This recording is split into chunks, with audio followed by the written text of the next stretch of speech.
Buonasera, buonasera, benvenuti alla nuova puntata del magazine di Soundtrack City. Ciao Massimo Privitera.net.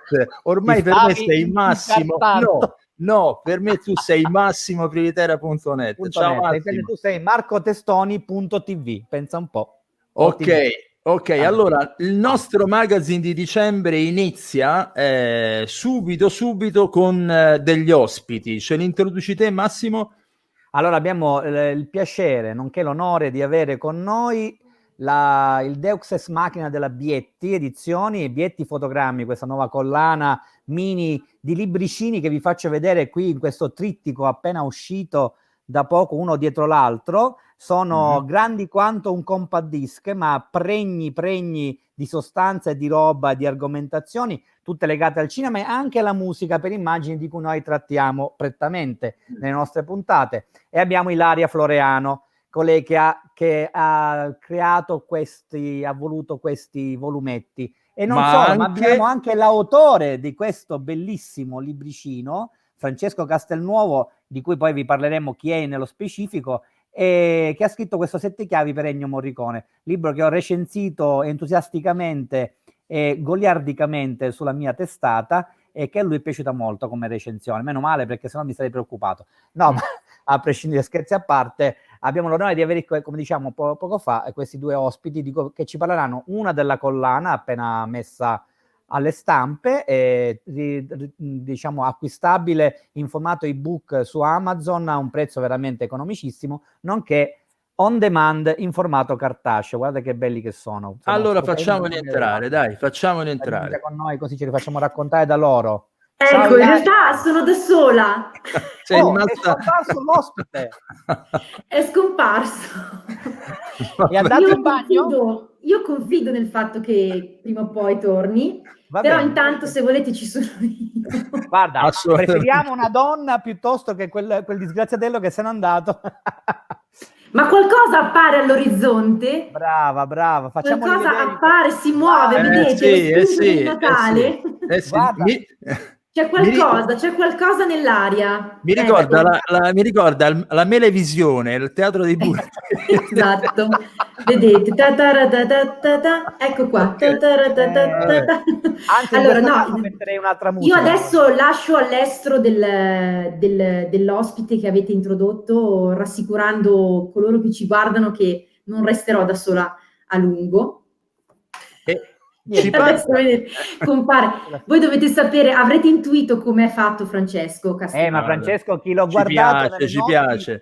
Francesco, che tutti conosciamo ovviamente come Anchorman *1* di Sky Cinema, volto da anni di Sky Cinema, il conduttore degli Oscar per l'Italia, autore e conduttore.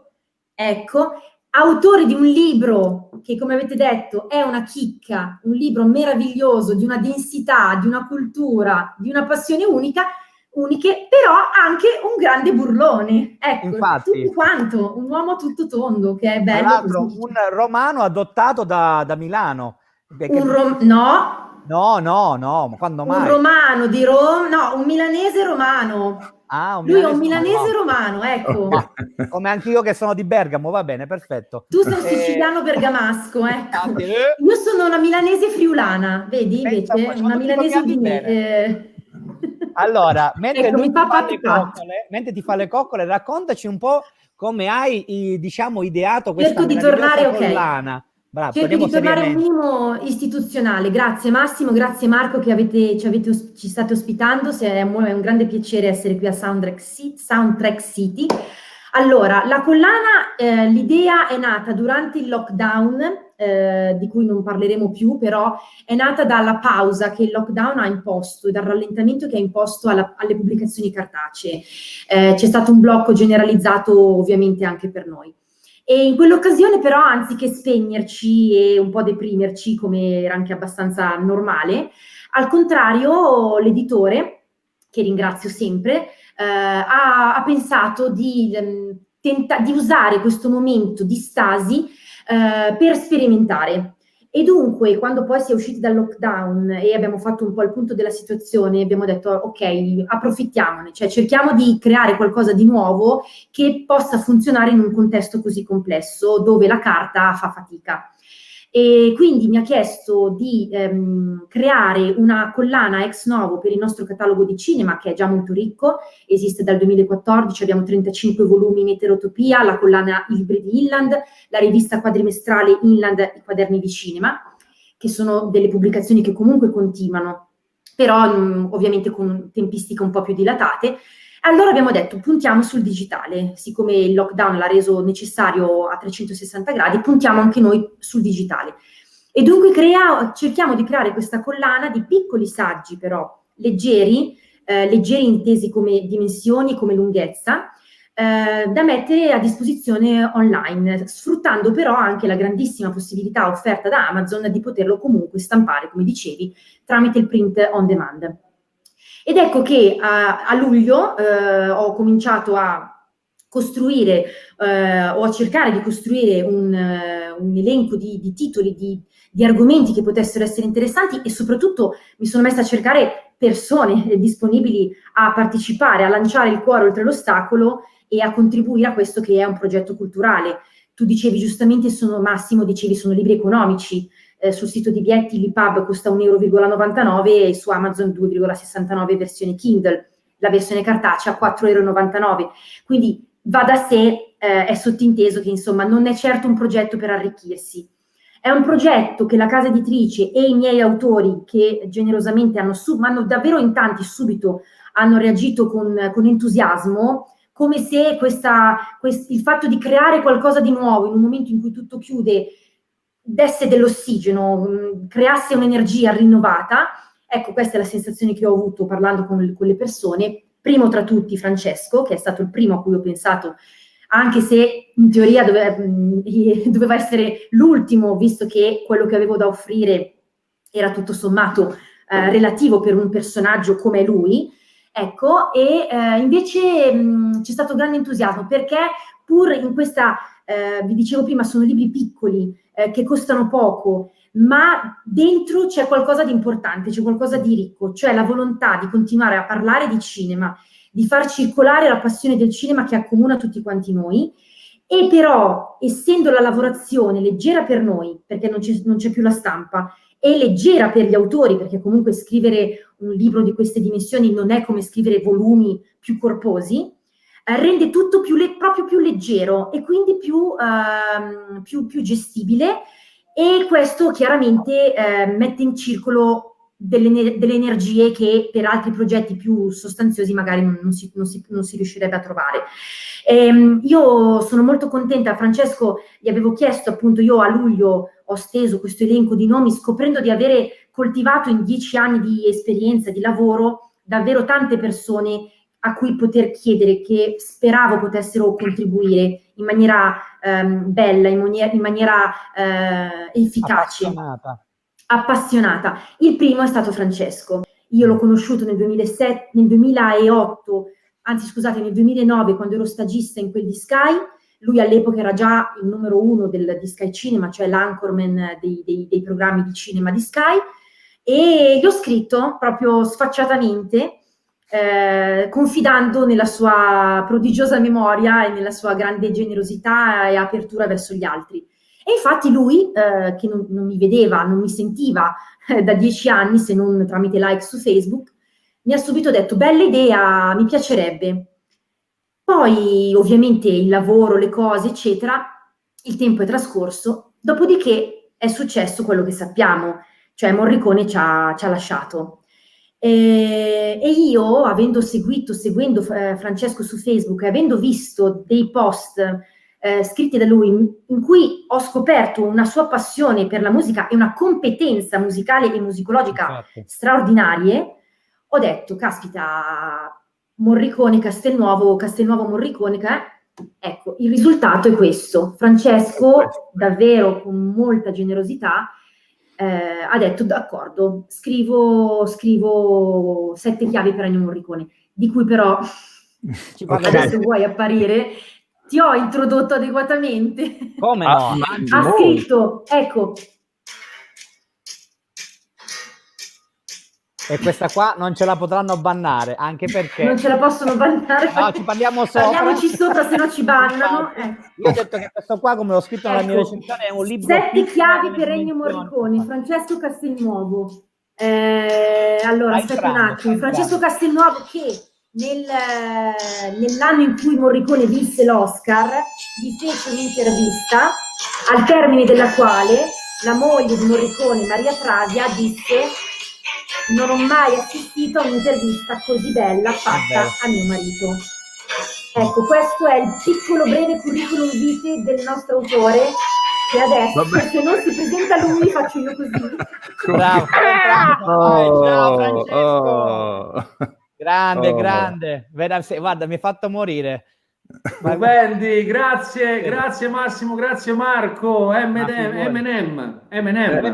Esatto. Siamo buoni come le memenze, siamo buoni, ci potete assaggiare quando volete. Anzi, dovete assaggiare il libro, piccolo nella dimensione ma grande nei contenuti. Anzi, c'è una domanda che il mio socio di merende, che sta dall'altra parte, in realtà è qua, ti deve fare, perché quando ha letto questo libro ha scoperto una persona che uno sa, il grande autore televisivo e grande conduttore al quale tu sei, grande esperto di cinema, però non sapeva che sei un grandissimo allora guarda, da musicista mi sono messo a leggere il tuo libro, lo devo ammettere, l'ennesimo libro su Morricone, vediamo che cosa succede, eccetera eccetera, e invece rimango stupito e dico: aspetta, questo è un giornalista che scrive così di musica? No, non è possibile. Ripeto, vado avanti e dico: no, questo non può essere lo stesso Francesco Castelnuovo di Sky. No, ho fatto fatica nelle tue biografie a cercare, dicevo no, questo è uno che musica l'ha fatta, questa non può essere una, e infatti l'ha fatta, ha studiato musica antica, eccetera eccetera, ce le dirà lui. Allora ho detto: allora adesso mi spiego tutto quanto. Allora ti dico, credo, cioè come complimento ti faccio subito questo. Allora, sono rarissimi le persone che hanno studiato musica che riescono a parlare di musica in maniera narrativa senza essere troppo tecnici. Pochissimi. Uno lo conosco, si chiama Alex Ross ed è wow proprio. Allora, dopodiché ce ne sono veramente un numero esiguo. Riuscire a narrare, a mantenere, ripeto, alto il livello narrativo di un racconto, però parlando di musica che generalmente è da carbonari, se la vai a parlare tecnicamente. Ebbene, quest'uomo c'è riuscito e io gli faccio i complimenti. Bravo. Infatti Marco, è la stessa emozione che mi ha procurato leggendolo. Grazie ragazzi, io voglio chiusare queste parole bellissime di Marco, che per me, io adesso nei prossimi 20 minuti che avremo insieme parliamo di tutt'altro, perché secondo me Marco ha detto tutto per quanto mi riguarda, cioè ha accolto in una cosa, ha accolto il mio tentativo, che poi abbiamo cesellato anche con Ilaria. Ilaria si ricorderà quando gli ho detto che ero molto fiero che lei mi proponesse, perché l'idea è stata di Ilaria, che è venuta a prendere dentro di me qualcosa che ha visto in quello che di solito è uno spazio anche un po' per tutti noi perditempo, per il perditempo che noi, che è Facebook. Lei invece è venuta a vedere questa cosa e è venuta a vedere questa mia passione per la musica, l'ha vista tra le righe. Poi con Ilaria ci siamo detti che io gli ho detto, secondo me Ilaria non dobbiamo fare un saggio solamente, anche se siamo in una specie di collana di saggistica.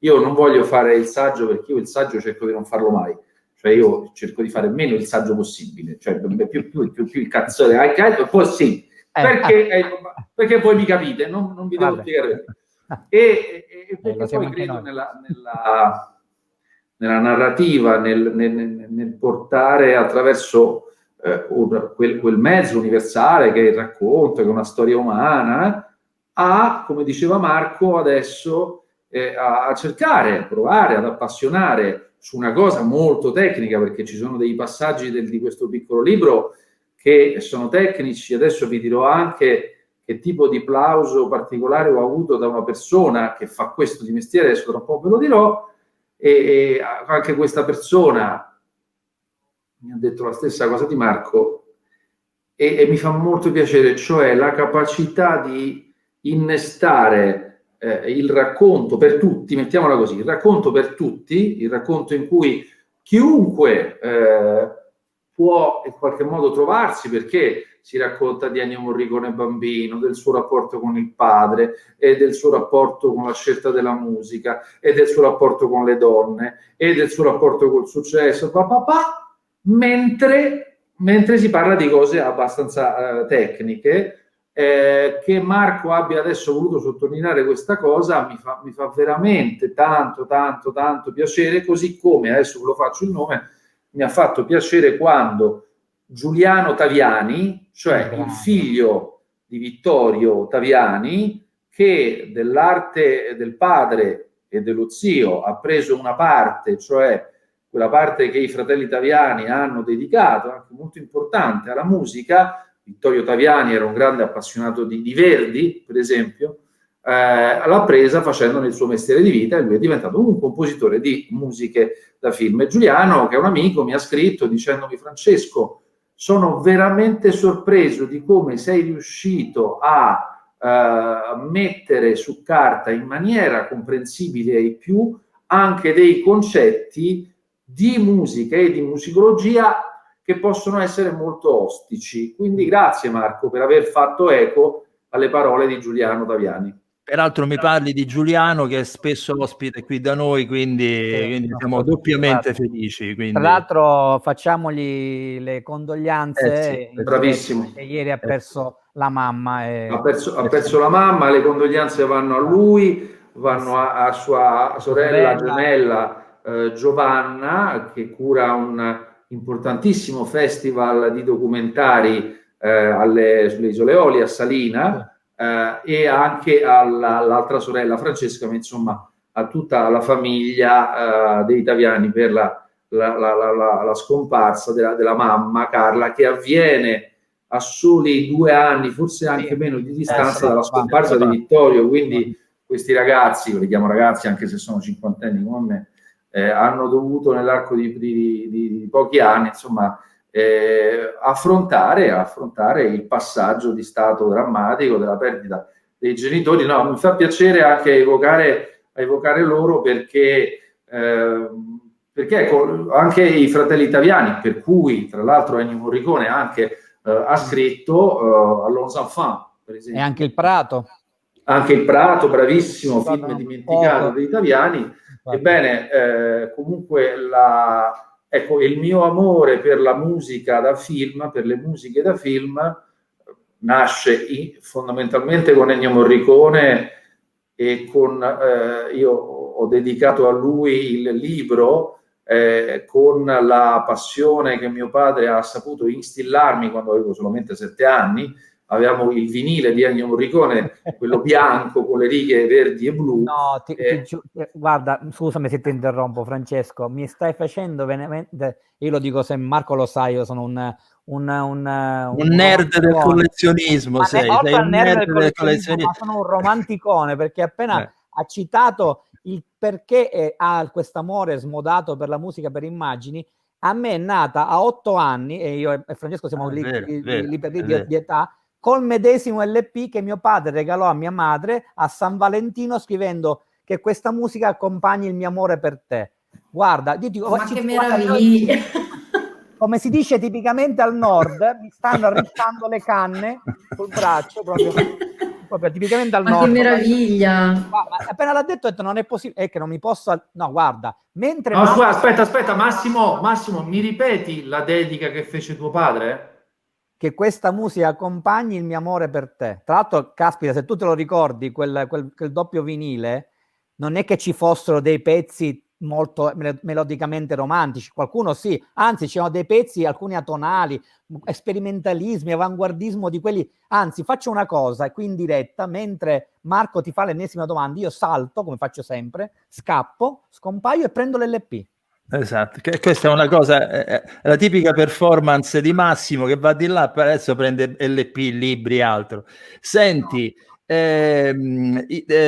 ad esempio il primo disco che sentii di Morricone da bambino, forse non dico il primo perché sentivo prog, ma poi il primo disco è giù la testa, quindi pronti via. Io credo, quando abbiamo fatto svariate puntate noi su Morricone, abbiamo intervistato anche Andrea Morricone, il figlio, mi è rimasta impressa un paio di cose. La prima è che Morricone è uno, come disse Pasquale Catalano, che ha cambiato l'immaginario musicale voglio dire, dell'ascolto della colonna sonora, perché ad esempio faccio l'esempio della musica del nuovo western, quello detto all'italiana. In fondo quel tipo di musica lì prima non c'era, non esisteva, dopodiché è entrato nell'immaginario di tutti. Ecco, io voglio chiedere proprio a Francesco, da che cosa dipende questa trasversalità che c'è stata pazzesca di Morricone negli anni? Sia a livello estetico, ha fatto di tutto, ha preso dalla chitarra elettrica del rock, l'ha mischiata alla musica concreta, alla musica contemporanea. Io l'unica persona che ho visto musicista fare questo è un certo Frank Zappa, questa capacità di mescolare tutto insieme, però in Italia forse è un caso unico. Hai perfettamente ragione, è un caso unico. Allora, la trasversalità, la versatilità di Ennio Morricone, che lo fa essere, secondo me, Marco e Massimo, poi sono veramente aperto a altre evocazioni di altri nomi che possono venirvi in mente, questa trasversalità, questa ricerca e ricchezza nei testi musicali da parte di Ennio Morricone, che secondo me è unica, perché voglio dire, cioè io sono stato cresciuto da mio padre anche, per esempio, con l'amore per John Barry. Okay. Cioè, John Barry immenso. Anche John Barry, per esempio, ha fatto delle cose, l'introduzione di strumenti della musica popolare nella musica da film, per esempio, se vi ricordate la meravigliosa colonna sonora di Ipcress con Michael Caine, lui introdusse il cimbalom, che era uno strumento della musica popolare rumena. Però John Barry, per così dire, si ferma lì. Sì, non va oltre. Mentre Ennio Morricone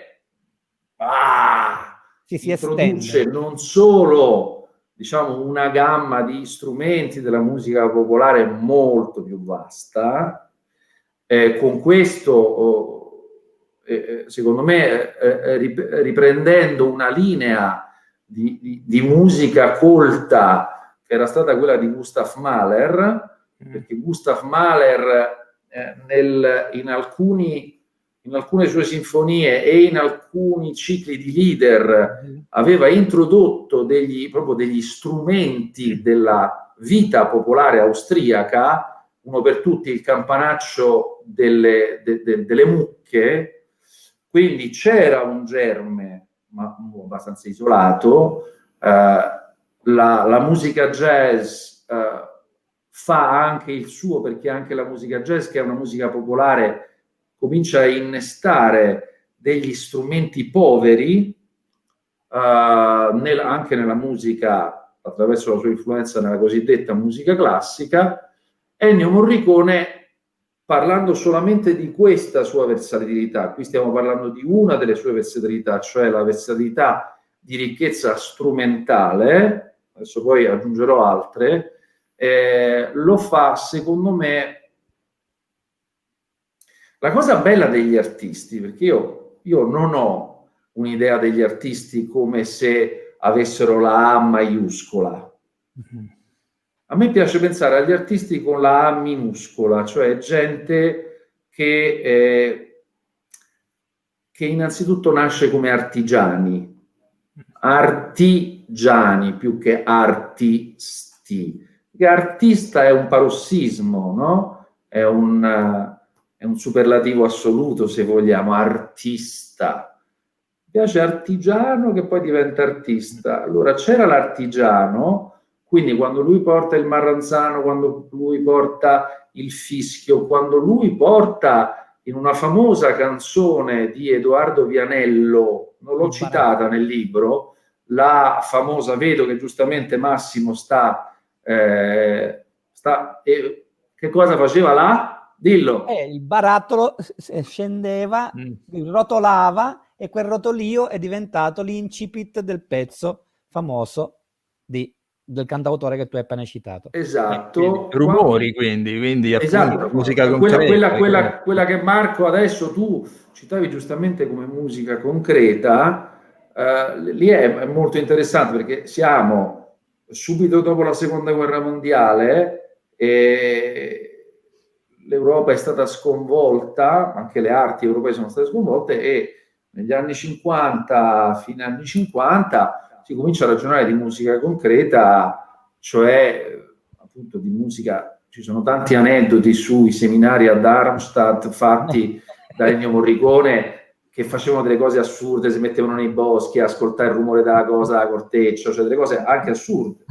Allora, quindi c'è in qualche modo una connessione con una ricerca musicale, musicologica, che altri, come John Cage, come tanti altri, stavano facendo sulla musica concreta, ma prima ancora, ecco qua mi piace parlare dell'artigiano, parlare del popolo, voglio dire, Ennio Morricone è nato a Via delle Fratte a Trastevere, e Trastevere oggi è un quartiere considerato di Roma, come si dice, gentrified, cioè nobilitato, no? Un po' più fighettino, ma all'epoca, come molti anche quartieri dei centri storici delle nostre città, era pieno di botteghe artigiane, rumori, sta, pum, fa, tu, ta. Adesso vi ho fatto sentire, e ve la faccio risentire ancora, un pezzettino, vediamo un po', sentite.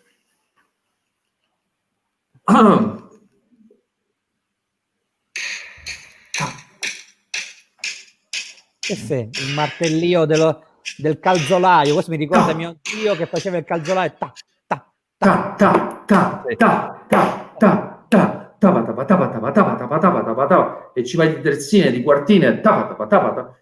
Allora, la cosa bella di Ennio è che porta i rumori, per così dire, della sua Trastevere, perché anche il fischio è il fischio di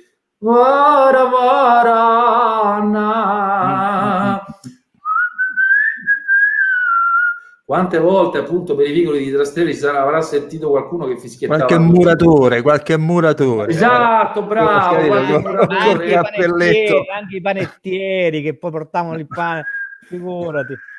Passami la bianca che devo imbiancare, cioè cose così, e l'ha portato su un livello di musica alta ma musica bassa allo stesso tempo, cioè musica alta per il tipo di scrittura che lui fa, però musica popolare, perché poi le musiche alla fine sono musica popolare. Prima cosa, quindi il popolano che non dimentica le sue origini, non solo non le dimentica, ma in un certo senso, come fa anche Gustav Mahler, lo porta in un ambito molto più alto. Poi la versatilità di generi a cui alludeva Marco.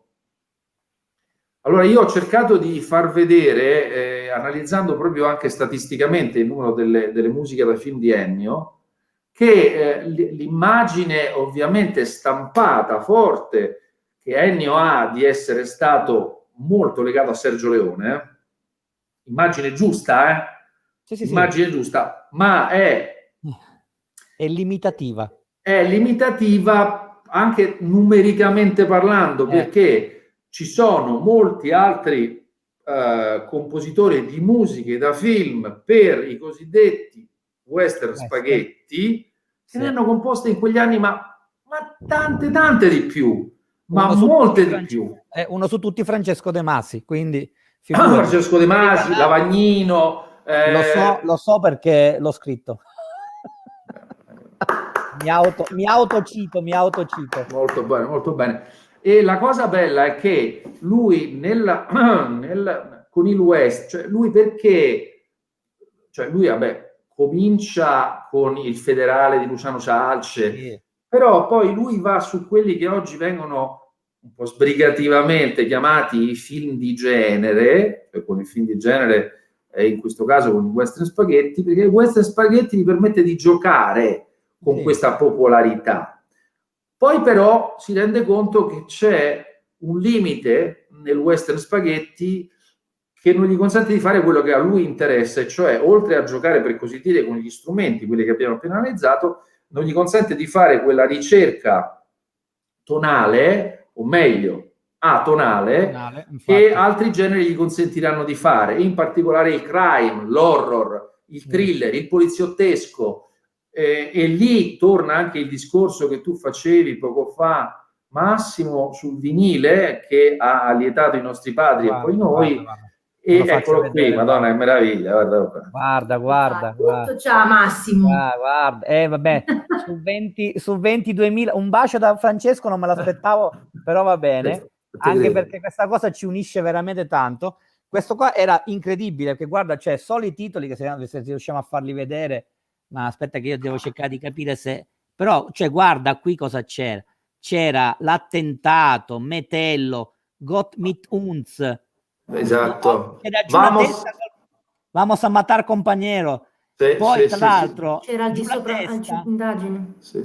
Poi avete visto, c'è il gatto a 9 code, ci sta, se non sbaglio, Massimo, forse mi ricordo male, ma c'era Classe Operaia? Certo, c'era con la famosa erroneamente chiamata mitraglietta, in realtà era il meccanismo di una macchina di fabbrica che lui aveva poi sovrainciso a una mitraglietta vera, per fare quel rumore assordante, quasi esatto. Allora la cosa bella è che appunto con altri generi, perché il western spaghetti poi alla fine, a parte alcune derivazioni, per esempio io lo cito, c'è un passaggio, un intermezzo per fiati, chiamo intermezzo per fiati io, all'interno del buono, il brutto e il cattivo, che è atonale, però per il resto, voglio dire, doveva parlare a un pubblico che dovesse ascoltare un tema orecchiabile, mettiamola così.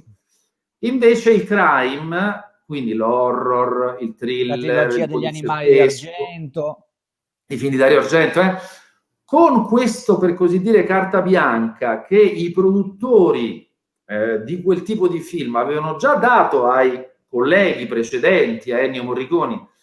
E qual era questo lasciapassare? Cioè sul crime, cioè potete essere un po' più sperimentato. Cioè, voglio dire, ripensiamo al famoso, no? Al famoso arpeggio, insomma, di Bernard Herrmann.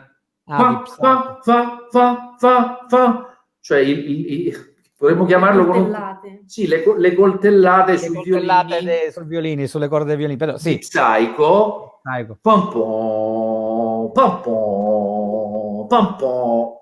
Quella roba lì era stata già detto, potete farlo. Tra l'altro stiamo parlando di Psycho, che è il film della filmografia di Alfred Hitchcock che ha distaccato tutti i suoi altri per incassi. Quindi nel film più popolare di Hitchcock abbiamo una sperimentazione da parte di Bernard Herrmann, che invece, per esempio, nelle musiche di andiamo ad esempio La donna che visse 2 volte, Vertigo. Bravissimo, La donna che visse 2 volte è già più è più lirico. Ok? Ora, e quindi da qui la versatilità di generi a cui alludeva Marco, la possibilità per Ennio di usare i generi per sperimentare. Terza versatilità, e qua chiudo sul tema della versatilità, il fatto che Ennio Morricone può portare dentro alla sua musica, può portare un tipo di missione, secondo me, che io nel libro sono molto fiero che questo libro che sia un libro italiano. Bravo. Io rivendico il fatto che questo qua sia un libro italiano su un compositore di musica da film italiano. Perché? Perché Ennio Morricone, secondo me, ha voluto rimarcare varie volte di essere un italiano, un romano per le cose che abbiamo detto prima, ma un italiano perché? Perché lui nelle sue musiche da film, io cerco di raccontarlo qui, oltre al suo grande amore per quel grande pilastro di quel metodo compositivo per lui centrale che era il contrappunto, ovvero Johann Sebastian Bach, prima ancora lui è veramente debitore, io cerco di raccontarlo nel libro, verso dei maestri che la vulgata musicale e musicologica, quando dico vulgata significa anche libretti da concerto, grandi libri nelle grandi librerie di tutto il mondo, dagli anni 30 ad oggi, dal 1930 ad oggi, hanno raccontato la musica dell'Italia fondamentalmente legata al bel canto ottocentesco, sì. Ok? Quindi Verdi, Bellini, Donizetti e poi Puccini, ok? E anche il cinema fondamentalmente ha raccontato questo. Pensate a Martin Scorsese, all'apertura di Toro Scatenato, no?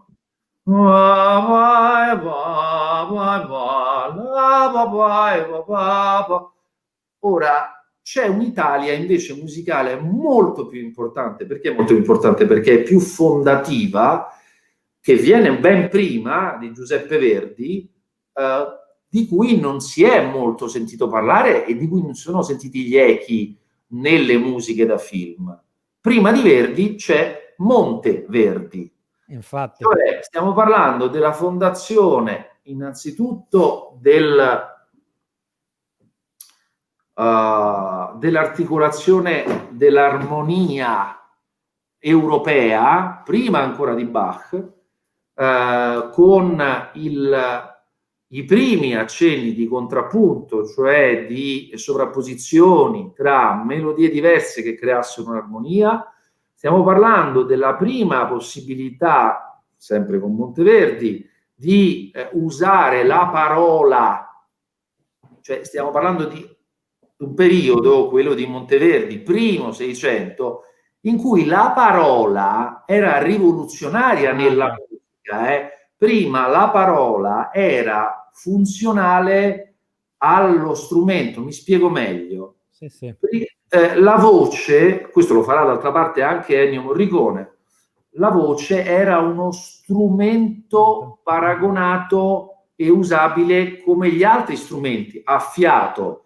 I disegni melodici per la voce erano per lo più in qualche modo atti a dare alla voce solo un ruolo di sostituto di una tromba, di un flauto, eccetera. Ma non c'era proprio la parola.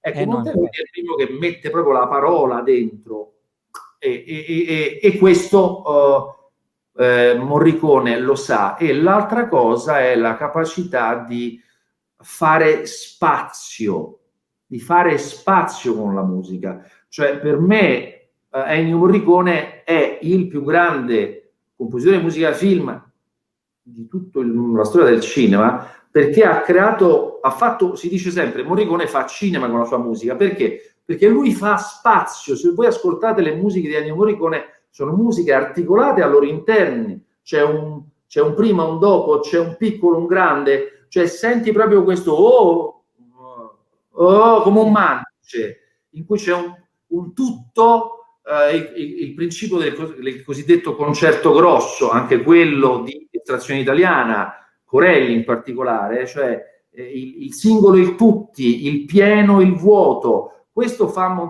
Morricone, portando una tradizione musicale tipicamente italiana, che però persino i cosiddetti amanti della musica italiana si erano dimenticati, perché erano tutti quanti, anche all'estero, sì, innamorati di Caruso, legati al passato molto lirico e melodico. Spero di non essere stato troppo tecnico e tedioso. No. E purtroppo Marco è uscito, ma rimane in regia dietro le quinte perché c'è un problema tecnico. Intanto ti volevo ringraziare, Francesco, perché sei stato come al solito, come nel libro, lo rifacciamo rivedere perché bisogna punteggiare questa cosa di 7 chiavi per Ennio Morricone di Francesco Castelnuovo. Andatevi a leggere la mia recensione, andatevi a leggere tutte le altre recensioni entusiastiche che ho letto in circolazione, giustamente perché è un piccolo grande capolavoro, per citare anche un film con Dustin Hoffman di tanti anni fa, e poi soprattutto perché quest'uomo che ci ha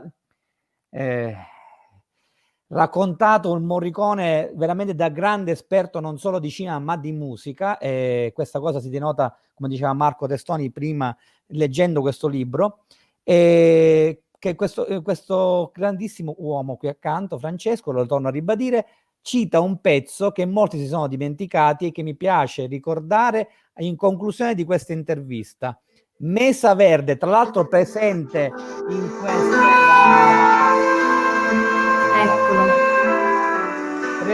questo album, da giù la testa, tutti si ricordano Stone Stone, ma in realtà Mesa Verde è il fulcro, l'anima in questa colonna sonora. E con questa verde come il libro, tra l'altro, abbiamo scoperto ex post. Brava. Allora, Massimo, fatti dire una cosa in conclusione. Grazie di aver citato Mesa Verde e grazie soprattutto di aver citato papà e mamma, perché voi vedrete nel libro, cioè Massimo con la citazione del suo bellissimo aneddoto di famiglia ha toccato qualcosa che nel libro c'è. Il libro è un libro in cui si parla molto di padre, ma a un certo punto, per magia, compare anche la madre. E quindi seguitelo anche in questo senso qua che le parole di Massimo hanno portato su e hanno fatto emergere. È un libro decore. Decore, sì. Allora io mi scuso se non sono riuscito a essere per problemi tecnici prima, ma volevo almeno avere gli ultimi 20 secondi per salutare tutti e due. Francesco, io spero di conoscerti dal vivo, spero che riesca a essere ospite ancora con le tue riflessioni, perché sono preziosissime per me, quindi insomma se tu lo vorrai noi ti ricoinvolgeremo, perché è difficile trovare, ripeto, un personaggio. È difficile trovare uno come Francesco. Esatto. Facciamo la notte delle colonne sonore condotta da Francesco. No, ma magari, no, guarda, io ve lo dico da subito, se mi volete ospite quando volete, io vengo con molto piacere. Cioè voi, cioè Ilaria ha intercettato questa sutura per me magica tra musica e cinema che voi trattate ogni giorno. Tra l'altro io non ve l'ho detto, ma nel momento della scrittura io ho consultato le altre cose, perché Marco giustamente diceva è stato scritto tanto, io ho detto vabbè, fammi andare a vedere, e tra le cose più belle, più profonde, più intelligenti, non lo sto dicendo perché siete voi davanti a me, l'ho lette sul vostro sito, e quindi essere vostro ospiti è un onore per me. No, un onore per me. No, un onore per me. No, un onore per me. Ma no, prima lei, prima io, no, prego. Venga lei. No, pago io. Vieni avanti, non dico chi. Allora. Ecco Massimo, grazie che fai vedere tutti e tre i libri. Io mi rubo anch'io 5 secondi per ringraziarvi ancora, per ringraziare come sempre Francesco, che pur avendo un'agenda pienissima, e se ne va, mi lascia da sola sempre, pur avendo un'agenda pienissima trova sempre spazio per le cose che gli propongo, come questa intervista che ci avete offerto gentilmente. E rimando però tutti di andare avanti a seguirci su bietti.it, perché dopo Francesco Castelnuovo che ha spaccato con 7 chiavi per Ennio Morricone, abbiamo già pubblicato, come Massimo carinamente ha fatto vedere prima, Magical Cinema Tour, i Beatles sul grande schermo di Davide Verrazzani, quindi restiamo in tema musica e cinema.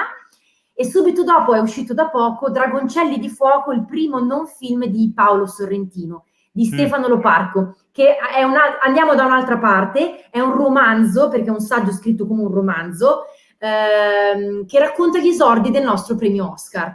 Ecco. Del nostro ultimo premio Oscar, peraltro, guarda, sono interessatissimo a questo di Paolo Sorrentino, perché è anche un altro grandissimo conoscitore di musica. Uno lo conosce solo come regista, ma voglio ricordare che lui su sceneggiatura scrive ogni minima riferimento musicale. Ecco, allora continuiamo comunque, la musica per il cinema è il cinema, quindi il cinema e la musica vanno sempre insieme, e a noi piace, noi di Bietti da sempre abbiamo questa caratteristica, ci piace molto la musica per il cinema, ecco. Vabbè. Quindi grazie ancora. aggiungo una cosa, scusami se interrompo, sia Ilaria che quel simpaticone di Francesco che appare come lo squalo di Spielberg ogni tanto, che Francesco poco fa faceva una citazione parlando di musica concreta, musica colta, Darmstadt. Ricordiamoci che Sorrentino, in un film bellissimo, Youth, la giovinezza, e fa un momento di citazione di quel periodo di Darmstadt con Michael Caine nel bosco, che ascolta Con le la cartella, mucche, con la caramella. con la caramella, è meraviglioso, ragazzi. E no, ma io voglio citare anche la scena in cui Kane fa il direttore d'orchestra sì. con le mucche e i campanacci di Mahler. Ecco. Vabbè, ma qui stiamo, è un consesso ad alti livelli questo, proprio, ragazzi, vabbè, allora... Allora, la morale della favola qual è? Torniamo tutti ad essere mucche. Viva la vacca! Viva la vacca! Perché si dice sempre porca vacca. No, diciamo viva la vacca. E con questa esortazione di Francesco e buon Natale a tutti. Buon Natale. Ciao. Grazie. Ciao, grazie di cuore, grazie.